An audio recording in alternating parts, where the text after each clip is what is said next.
Managing difficult employees with poor work ethic that you hired is a tough pill to swallow, to say the least. But I've always said that an employer can hire great resumes, great applicants, but it's harder to find the right person for the job. And so often we find the person with the best experience, who's been doing it the longest, who has the best education, the training, and then ultimately who knows who referred them. And so, you know, when we put in those factors and we don't factor in the psychological component, the personality component, then we end up hiring people and paying them lots of money and then investing lots of time and then ultimately not getting the ROI in the best interest of the company. Watch this video all the way to the end to learn how you can make your work life a whole lot easier and make the stress level a whole lot lower just by you leveling up your game on leadership. Managing people, team, individuals, office, a company, whenever you are supervising, you are in a position of leadership and you feel like you are overwhelmed with work, then that means that your leadership is lacking, period. The higher you go up on the chain, the less work it's supposed to be. That's just the way businesses are supposed to be ran. The hierarchy is supposed to be led. You are at the very bottom level. You're supposed to be doing all the grunt work that nobody else wants to do. You got to pay your dues. It is what it is.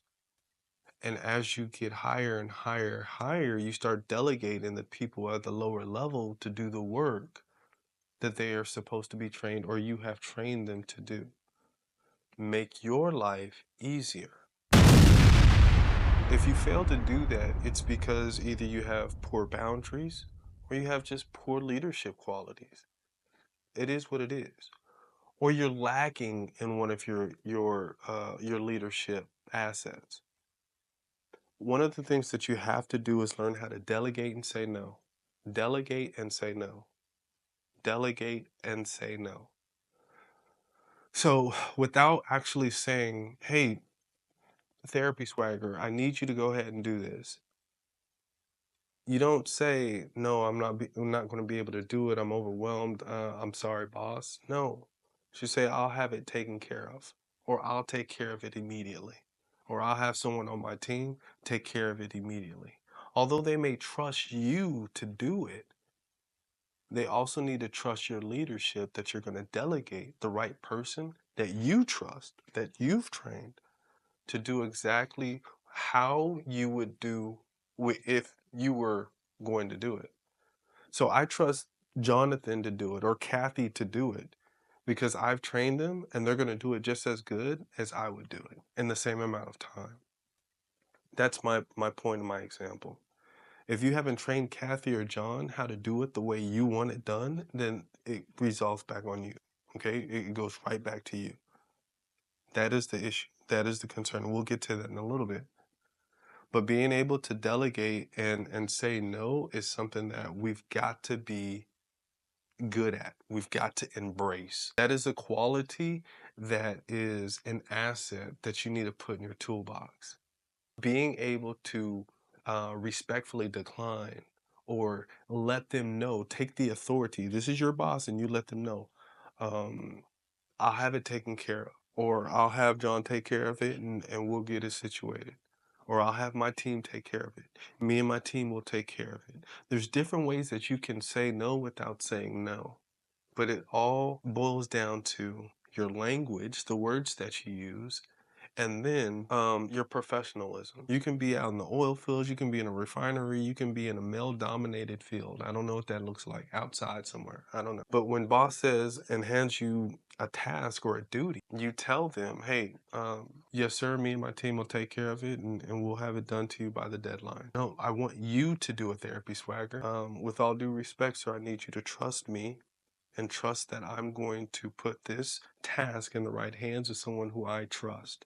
This is why you hired me. Let me do my job. Something like that. Something to that effect. Okay? And ultimately, your boss, your supervisor, your manager, whoever has got to put that and trust you to make the right decisions. But when you fail, be prepared to take that slack. A lot of us are afraid for that failure and afraid to take on that pressure. And so what happens is, and this goes to my other point, is you take on so much because you feel like you can do it better and it's going to get done. And the time that it's supposed to be done and in the fashion it's supposed to be done. And what happens is you take on all these duties. There's two things that happen. One, you become overwhelmed, you become stressed out, you become angry, pissed off. There's a lot of things that come with that because you don't say no. But two, you lack the training of people underneath you. Instead of you delegating them these tasks, you take them on and you neglect them of the opportunity to learn. There's a lot of things that happen here. There's a lot. But those, in my opinion, are the two biggies. You take on too much, become overwhelmed, all the stress and anxiety, the mental health challenges that you will face. And then two, you neglect to train or further mold those who are underneath your leadership. So you're making poor decisions in your position of power. How do you change that? You simply take note, make sure that you are taking inventory of every time you say no, every time that there's an opportunity where you can decline. If there is a way that you can, if it's an email where your boss or head honcho, whoever that is, they send you an email with another task, you can go ahead, receive that email, and you can go and verbally tell them. So you let them know, hey, I did receive that email from you. I appreciate it. I'm gonna have me and my team take care of it, and we're gonna find a way to get it done by Thursday. I wanted to verbally reassure you that we're gonna take care of that task, and it will be done by Thursday. Appreciate it. And you walk off, right? Because they may want clarity. They may say, well, how are you gonna do that? How are you gonna do that? And they wanna, micromanage. And you say, I haven't quite put together a plan yet, but I'm pretty sure I'm gonna delegate that to a team member who I trust, that I believe is going to be able to get it done. Or there's certain ways and language that you can use to basically say, I'm not going to do it, I'm going to tell somebody else to do it. And that is what you need to get good at. You need to take inventory on the amount of opportunities that you get that come across your desk each and every day or each and every week, and you say no, or you decline, or you revert it back to that task to someone else. The other thing is you need to start delegating, and you need to start training better. Be very specific with people underneath you what your needs are, because a lot of times if it's too vague, they're going to do it very vaguely.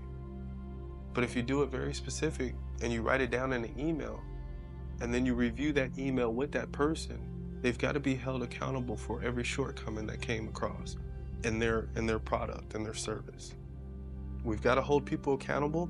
And the last thing that I'm going to talk about is personal versus business. A lot of times we hire people and we know that Patrick has, or John and Kathy, they have a husband, they have a wife. Their husband and their wife is on our company's benefits. And so because you have a relationship and you have so much knowledge of that person's personal life, it neglects, it kind of impedes on our judgment and how we deal with them. That is another mistake that we make, and we've got to make sure that we are separating business from profession, okay, or from personal, business from personal.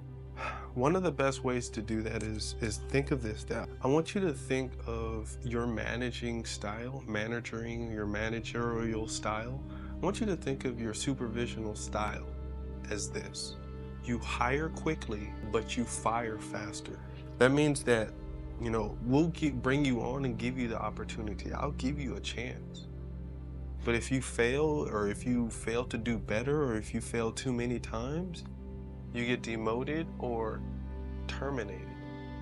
You need to have that mindset, because it sets a level, it sets a standard of performance, it sets a standard of how you want things done. And if the standards are not met to how you want them done, then there are consequences to be dealt with. You need to have consequences outside of being written up, verbal reprimands, being yelled at. Some professions, they're being encouraged at and things of that nature, but you've got to have consequences that lead to dramatic performance in the workplace.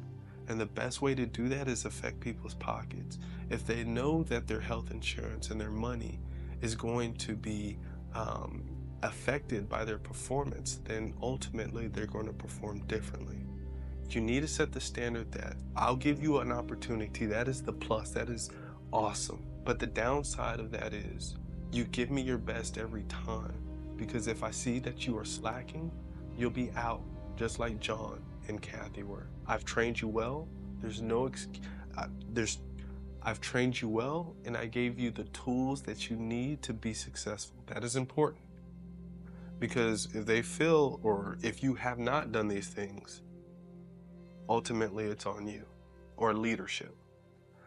But if you train the new guy well, if you give him all the resources or her all the resources that they need to be successful, and there's no excuse, there needs to be very high consequential um, results for them failing at tasks. Maybe not the first one. Second one, we don't have time for that. You've been trained, you have the resources, you gotta go. So I hope this video has helped you on your leadership skills. Like, this is psychology one-on-one. There's a lot that goes into like the high consequences for poor performance. There's a lot of psychology that goes behind that that I didn't get into because I didn't want to put people to sleep. But it's important for you to work on you. Ultimately, you do have a poo-poo employee. You do have a crappy team. I don't take that away from you. But what I do take away from you is that it's a reflection of your leadership. The reason why you have a lackadaisical, a procrastinator, you have a lazy, you have a team like that or an employee like that is because you've allowed it for so long. What are you going to do about it? So you have to be patient and you have to do things that I have talked about in this video. And I hope that you learned something from what I shared with you all today. My name is Jeremiah Rankins, Therapy Swagger. I help businesses grow, scale, and ultimately make leaders like yourself that much better to impact the world. If you like the content that I've dropped today, make sure that you followed me.